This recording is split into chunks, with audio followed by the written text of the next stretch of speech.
ओम साईं राम। हिकु दफ़ो साईं बाबा वटि हिकु डिवोटी आयो। उन चयईं, बाबा मूंखे ॾिसणो आहे कि भॻवानु कीअं थो लॻे ऐं मां भॻवान जो दर्शन कीअं कयां, मूंखे ॿुधायो करे। साईं बाबा चएसि थो, ठीकु आहे, वेह हिते। थोरो 5 मिंट विहारे हुनखे चऊंसि था, तूं वञ हिते भागचंद मारवाड़ी अथई, हुन खां 100 रुपया उधारा वठी अचु। हू वञे थो, भागचंद मारवाड़ी मूंखे 100 रुपया उधार ॾे। हू चएसि थो, न मां तोखे न ॾींदोमांइ, मूं वटि आहिनि ई कोन, हिन भॼाए थो छॾे। बाबा वटि अचेसि थो, चएसि थो, हू त नथो ॾिए मूंखे 100 रुपया। चएसि थो, चङो, अॻियां हिकु ॿियो मारवाड़ी अथई, उहो पैसा ओधर ते ॾींदो अथई, उन खां 100 रुपया उधारा वठी अचु। चएसि थो, ठीकु आहे, वञा थो। हुते वञे थो, हुते चएसि थो, भई मूंखे 100 रुपया उधारा ॾेई करे। चएसि थो, न मूं वटि आहिनि ई कोन, मां उहो उधारा ॾियणु सभु बंदि करे छॾियो आहे। हिनखे ईअं भॼाए थो छॾेसि करे। वरी मोटी थो अचे, बाबा खे चएसि थो, हुन बि मूंखे पैसा न ॾिना। चएसि थो, हाणे हिकिड़ो कमु कर, नाना साहिब चांदोकर खे कोठे अचु। नाना साहिब चांदोकर खे कोठे था अचनि। बाबा चऊंसि था, नाना मूंखे 100 रुपया खपनि।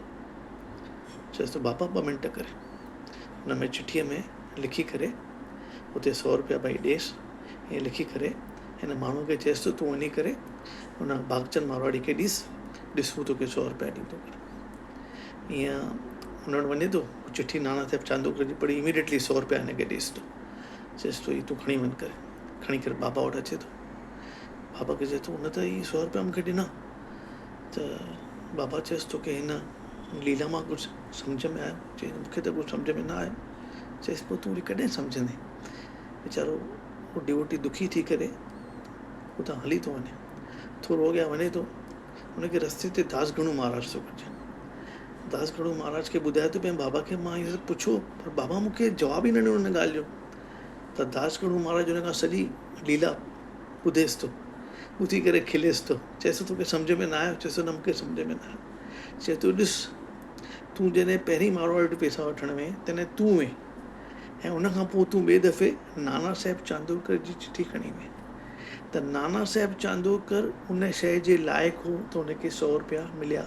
तूं अञा उन शइ जे लाइक़ु न थियो आहीं।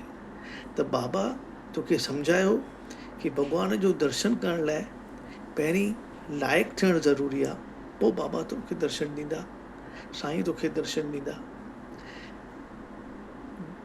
डिज़ायर खां पहिरीं डिज़र्विंग थियणु तमामु ज़रूरी आहे।